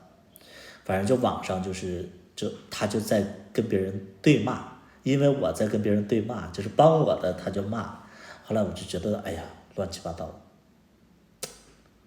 我就从那以后我就也没说分手，反正就是不联系了。再后来他就又离开哈尔滨了，去了成都。1年过后，我去成都的时候，在软件上刷到他了，在好像就是结合地刷到他了。再后来，我就处对象了，我就处了我真正意义上的我认可的官方的第一任。15年的时候，15年的时候处了一个第一任，结果后来我就做直播了嘛。做直播之后，因为我跟小错在一起总共也就是10多天，10多天，我觉得不算是一任。后来我就跟第一任分手之后，然后就开始做直播。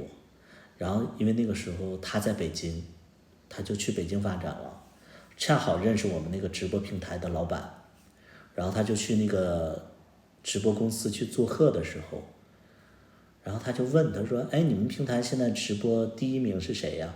那个时候第一名是我，百里他在直播，然后他就惊到了，他说百里呀，然后然后我们还视频了一下，我记得当时就说百里，听说你现在是直播第一之类的，我说对呀，然后就其实有一点点尴尬，但是因为那个时候也是1年没联系了。然后后来就有很多人说我跟小错长得像，有很多人开始说我跟小错长得像。再后来我就开始做直播，然后做直播，然后就算是赚着钱了。赚钱以后，然后那个时候我正好就想买个房子，因为那个时候一直在哈尔滨发展，我就想买个房子。结果小错正好也是他哈尔滨有一个公寓，他要卖掉公寓，所以他就回哈尔滨了。然后他问我在不在哈尔滨，我说我在。结果我们时隔1、2年之后又见了一面。再见到他的时候，我就发现没有那种感觉了。我发现小错在我眼里的那个光就没了，我不知道为什么。再见到他的时候，就可能因为经历了第一任，我才知道真正的感情是什么。再见到小错，我就觉得他身上没有那么闪光了。然后我俩见面，他说，一起吃个饭，所以我俩就一起吃了个饭，喝了点小酒，没喝多。然后他就跟我回我当时租的房子了，他就在我家住了一晚上，俩人也没发生什么。因为我就会觉得说，好像就自己当时的那种，就自己在思考一个事儿，说，哎，他怎么就感觉就是特别平淡呢？就是甚至会有一点点，就是说觉得他要是不来家里就好了，就没那么喜欢了，就一瞬间你就发现没那么喜欢了。后来我俩就，就是也没多说话，第二天他就走了。走了之后，再多年之后，就是我那个时候他来看我直播，大概半年左右他来看我直播，然后我那个时候刚写完桂花香，写完桂花香以后，他就在现场听了，他说啊，你这首歌挺好听的，你能不能给我写一首歌啊？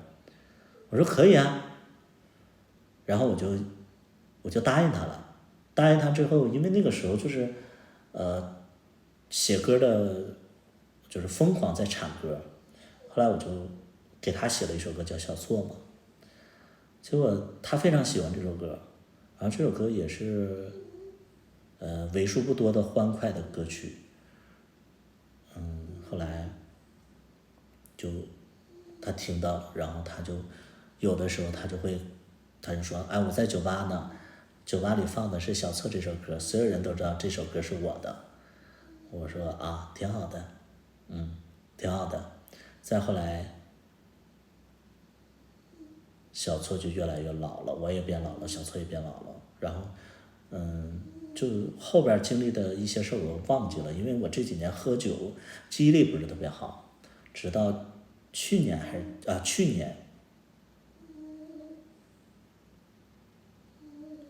去年我去了一趟成都，我跟一帮朋友去了成都，然后小错也在，然后我就邀请小错一起跟我们吃饭，然后他就跟我说，他说百里你的粉丝真烦人，一直说咱俩长得像，一直说我像你，其实是因为你是应该是你像我之类的，然后他就跟我开玩笑，他就说怎么的也是你像我，怎么能是我像你呢？我出道比你早之类的，然后我就在那块笑笑不语，我就觉得他只是在开玩笑嘛。后来又说，别人一说什么我就说我是你舅舅，我说对你可以做我舅舅，因为咱俩长得像，你也懒得解释。再后来，那个去年那个时候其实是去年还是前年那个时候，其实是我的人生事业的就是发展期嘛。他看到的我是大变样，他再看见我就觉得我大变样，然后人情世故啊，性格呀，社交能力啊，天翻地覆的在改变。就真的做了酒吧之后，他就第一次看到这样的我，然后他就问我，我就说，我那个时候凌云壮志，我说我想开全国连锁的 gay 吧，他说挺好的，我说我尽量去实现，他说你这些年的所有的计划都实现了，我说是的，我说我也想实现这个计划，然后我记得那个时候有人在敬我酒，打断了我俩的这个对话，我就在跟别人喝酒的时候，我就在应酬，小错全程就是有一点点被冷落了，然后他就看着我在跟别人交流，在应酬，然后别人在跟我交流完之后，我敬了他一杯酒，他突然在我耳边说，他说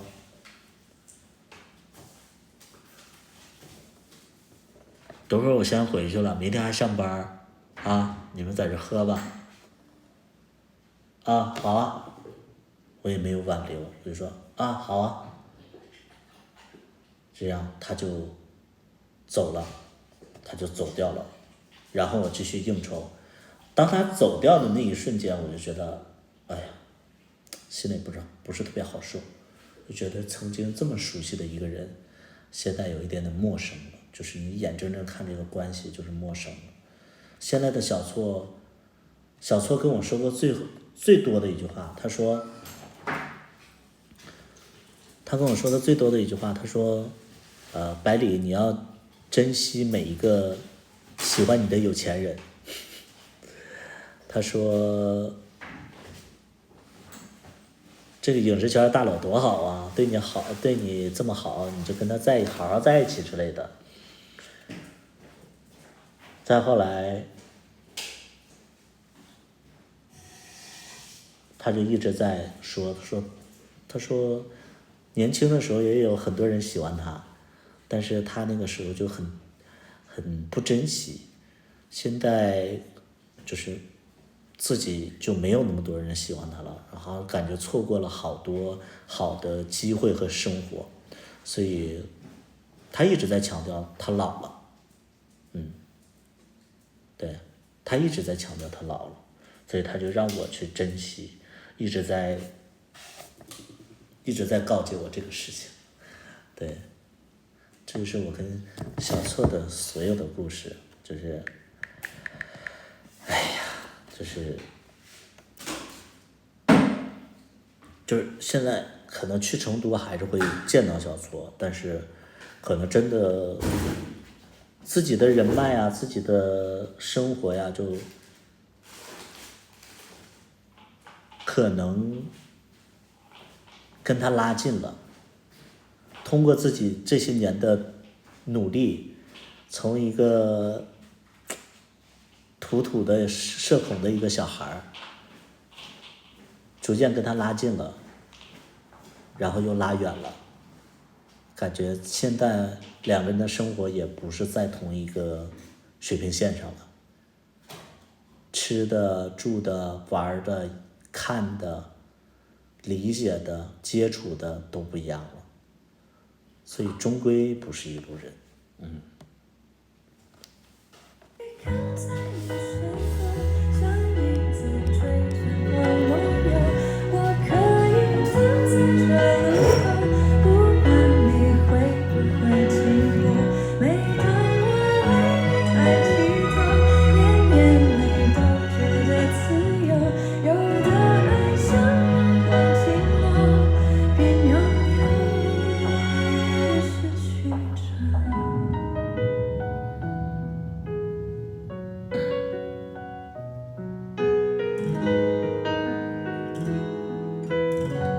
说是舅舅信了，是不是？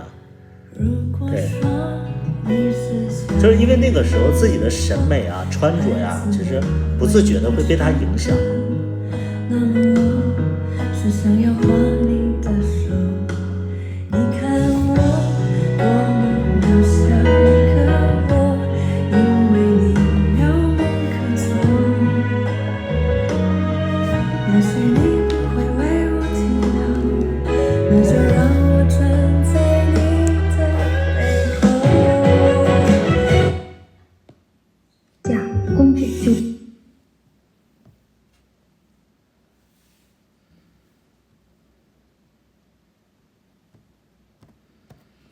我给大家看一下小错长什么样。老师的情况搞清了的。他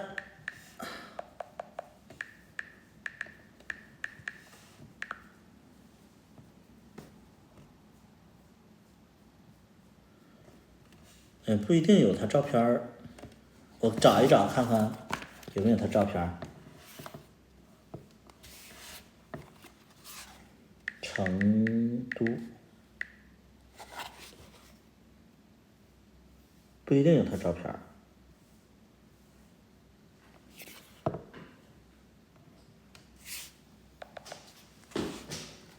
小错。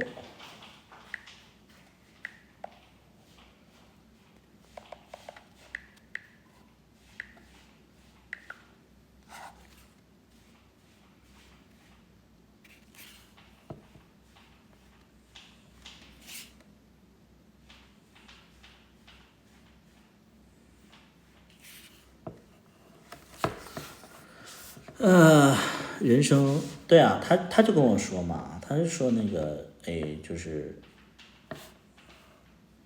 要珍惜自己年轻的时候。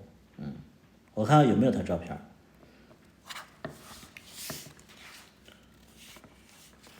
成都。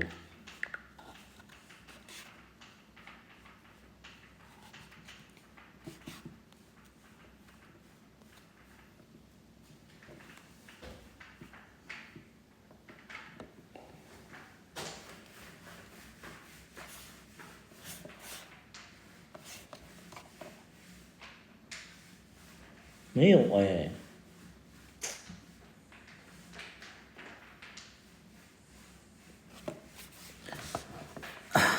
小错有抖音吗？那个扎克斯他有那个抖音吗？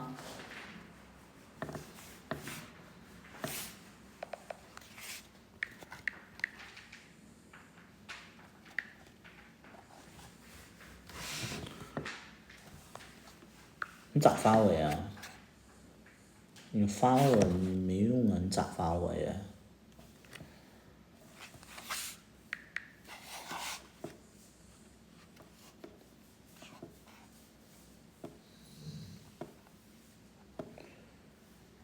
你没有关注啊？发你翻卡，我没有翻卡，我没有社交软件儿。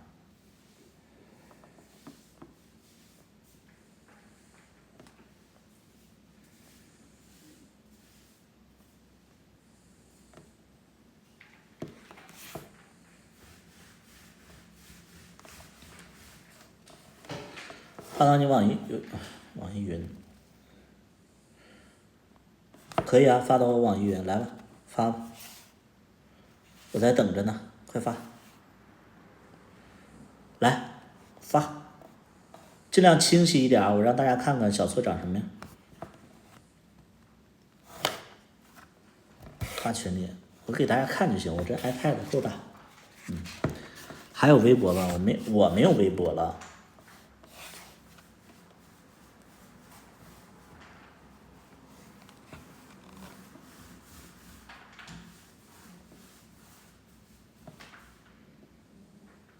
不是你发给我，我怎么看呢？我这没用过呀，这消息不是还有其他的吗？还有其他的吗？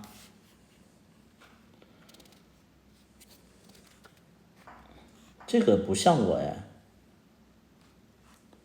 相册里找找，你还有相册呀？你也存了他的，你是不是也爱他呀？小错真的，这是真的好多人爱他。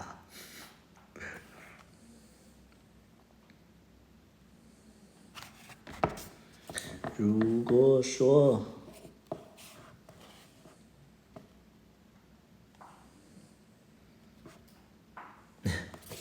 我不爱，我去给你找，你给我发过，可以啊，你给我发。不是，但是你得发到我网易云，我现在这手机里没有微信，给我发微信不行。咋爱他？找到了吗？那你现在怎么在上海呀？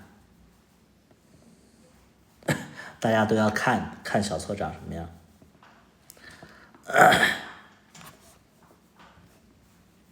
在等小错长什么样的，请扣一来。想看小错长什么样的，请扣一，我看看有多少人在等。要没有的话，咱们就不找了。还行啊，来。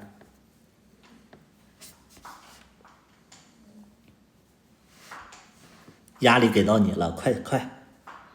我没有存他照片啊，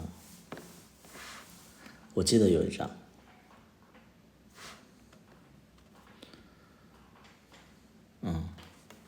稍微等一下啊，这个扎克斯他有，我没有了。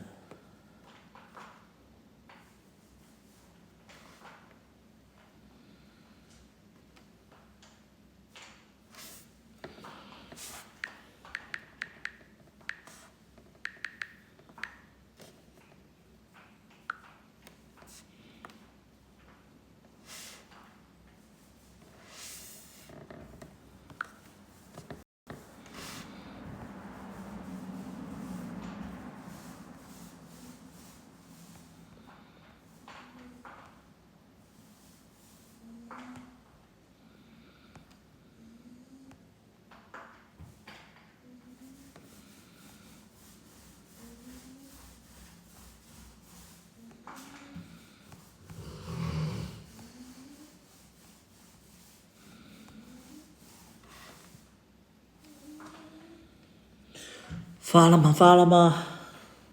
快一点，快一点！闲的没事儿了，知道。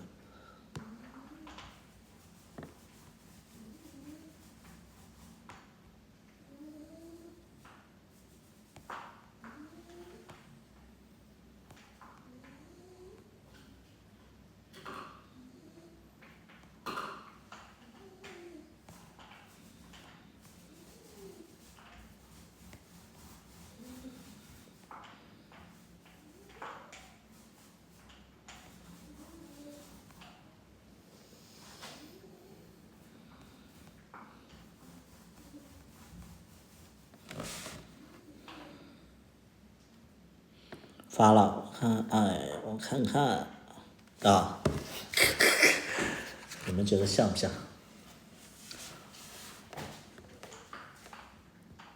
这张挺像的，他比我好看。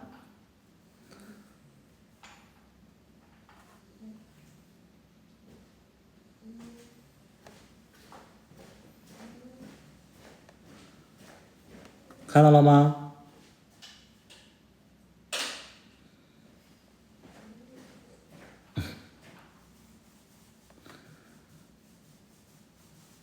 一点都不老。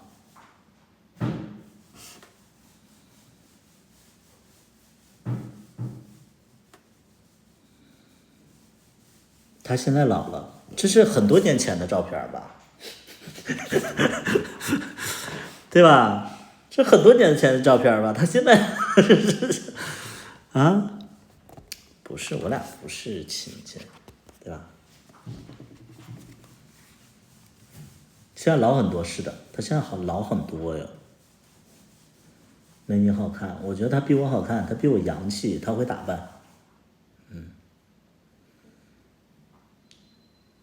他现在就老，就是比我还老，反正我俩差不多老。现在可能不像，对，不像别的了，就是我俩很像，对。曾经的我就特别北京啊，很多人就见过我俩的人都说我俩长得非常像，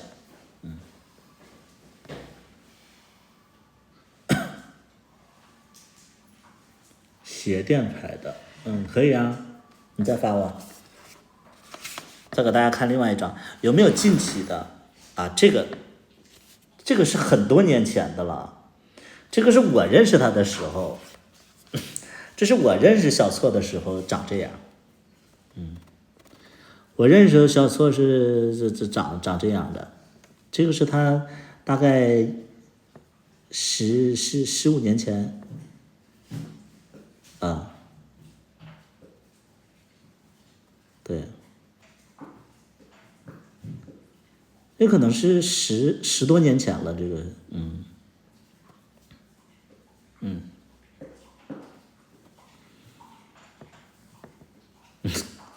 真的像是不是？小错不是小错去了，小大夫，你觉得我俩像不像？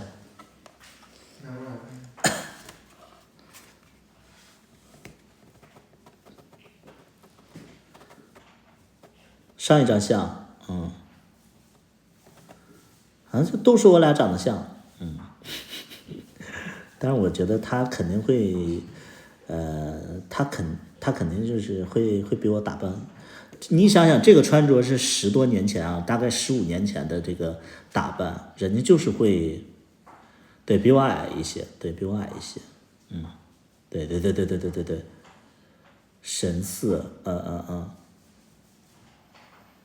对，15年前他就有这个打扮啊，是洋气的呀。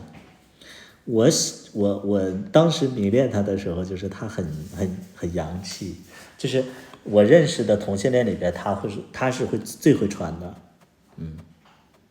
而且就是小错这个人啊，真牛逼，就是他不母，小错给我的感觉就是他没母过，可能因为我可能不是跟他没太亲近过啊，对，在我印象当中他没母过。就是对，是不母对吧？他不母啊，太，这个真的是我认识他的时候这么瘦啊。我母过，我觉得作为 gay 的话，多多少少有一点母，但我没感受过他母啊。对，看起来很。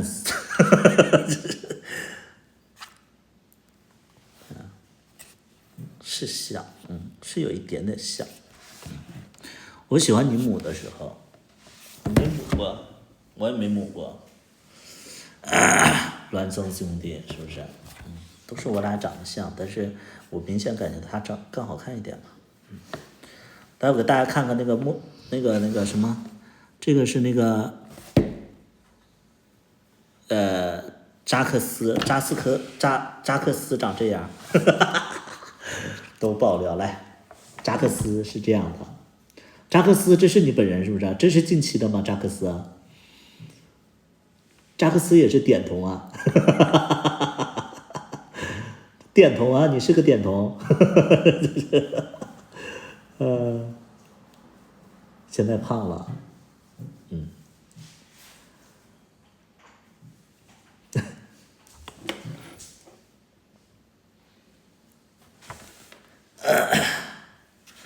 抖音头像我看不着啊，抖音头像我是真看不着。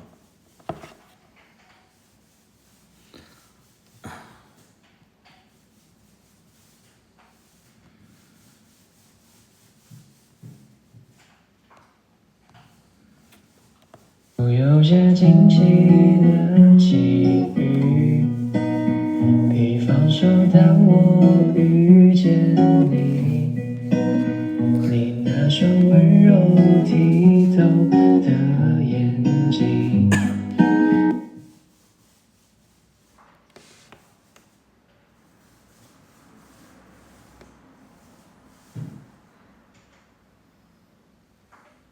就是他母的，这个最母。出现在我。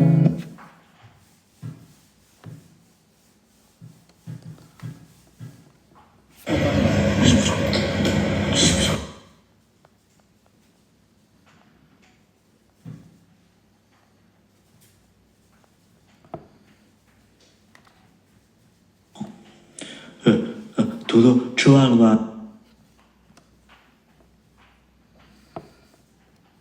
我辅助你。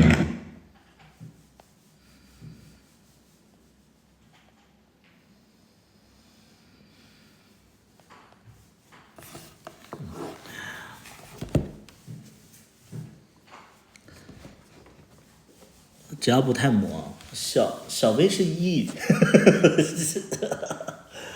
不是，我觉得母这个事儿吧，你这是怎么看待呢？你要是一个，就是你如果说需要他如果说是你老公的话，他母的话会有一点点就是就是让你抬不起头，但是如果说他是你的好朋友的话，他母就母呗，对不对？你是这么个事儿，大家如果说在网上的话，觉得一个人母，我觉得真无所谓，只要他不是你老公，对不对？是不是？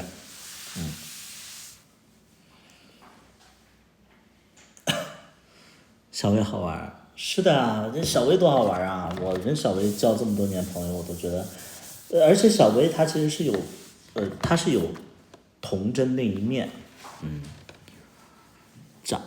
母的，反正我是我对这个母的没有特别介意，但是如果说就是那种，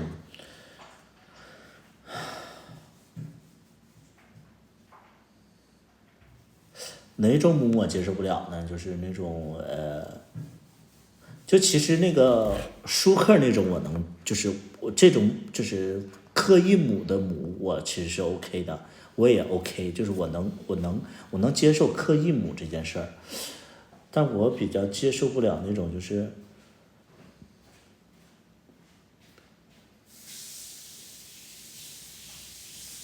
行为上的母吧，我接受不了。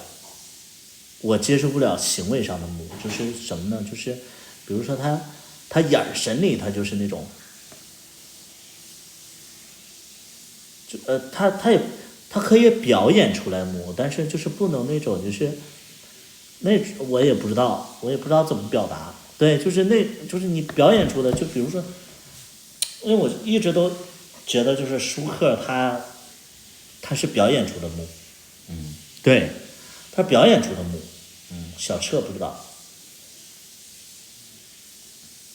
包括什么亲亲弟弟，我觉得他们都是表演出来的，啊，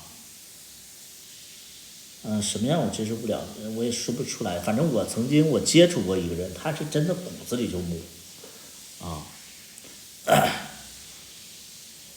舒克你也喜欢，这个叫鹏仔的，我真的忍不住，我问你一句啊，这个叫鹏仔的，我就问你一句话啊，就是，你这句话想表达什么？你这句话想表达什么？这个鹏仔，舒克你也喜欢，这句话你想表达什么？你也喜欢啊、好吧，想骂你没骂成，就有的人说我不喜欢这个，不喜欢那个，轮不到你喜欢呢，就是人家舒克也好，青青弟弟也好，人家有自己的成就，你在自己的领域里边，人家做的非常好，我觉得这种人是轮不到你去嫌弃的，能明白不？你就是别管人家怎么样，人家起码就是有名气怎么样的，人家选择性也非常多，啊，人家这你眼神里透露出那种嫌弃，轮不到你，我没说你，我就说这种现象，就借用一句那个就是那个借用一句那个倭瓜脸说过一句话，他说倭瓜脸就是在那个就是我的评论区里就说啊，我又不靠流量吃饭，你他妈要靠流量吃饭，你都得饿死。就你倒想了，你靠流量吃饭，你知道流量吃饭这个事儿不是一般人能吃到的，你要靠流量吃饭，你就得饿死，你就得那个你们村里都得给你上那个低保，对吧？你真的你敢说这种话？什么啊？我也不靠那个什么什么这，你别说这种话，啊，你这，不是所有人都有这个本事的啊。你可能怼了一个舒克的粉丝，没有？你看我俩长得像不像？我跟小错，你见过小错吗？那个我有一首歌叫《小错》，没听过。今天晚上听10遍，要求会唱。网易云是吧？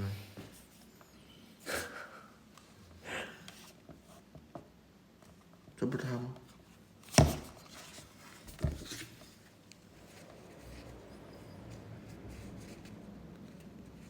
不想。不想。滚！现在去听10遍去。长得也没你好看。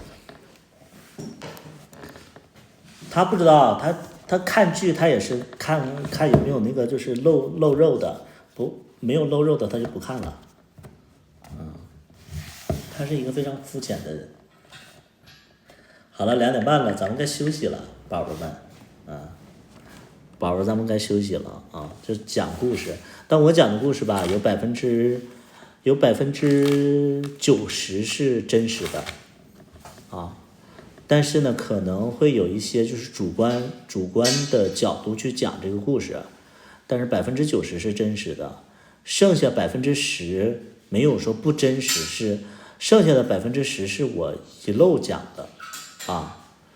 只要我讲的东西，基本上都是能达到99%是真实的，对。再来个故事，明天再讲吧，明天再讲。我一般在直播间讲的故事都是真实的，所以就是，哎呀，可能那个那什么呀，可能那个扎斯克斯扎叫啥？扎克斯听到这个故事啊，扎克斯听到这个故事可能会有一点点就是知道我说的小错的状态啊，对，我很震惊，我没想到你听了这么久，我以为这是小错的一个粉丝而已啊，因为他是个这么，我俩确实就是私底下这么说过，就是我说你就说是我舅舅啊，反正你年纪大，我俩就开过这个玩笑，行了。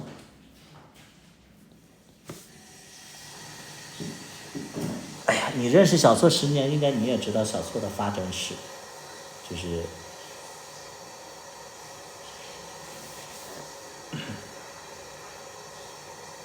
行了，就这样了，明天咱们讲别的，拜拜吧，拜拜喽。和你的故事我不知道，因为我不算是多重要的一个人呢，所以他不会说起我嘛，对吧？他怎么会说起跟我的事儿呢？因为自始至终我讲的这个角度也是一个小透明的一个角度啊，所以就是而且在一起不到不到半个月，所以就在他眼里这也不算是什么值得提起的事儿嘛，对吧？为什么我会问他？是对，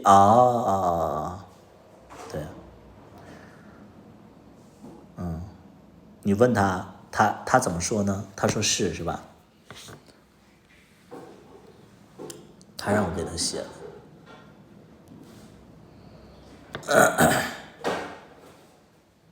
你是他舅舅。行了，我不说了，下播了，我游戏都更新了，拜拜吧，改天再聊，拜拜。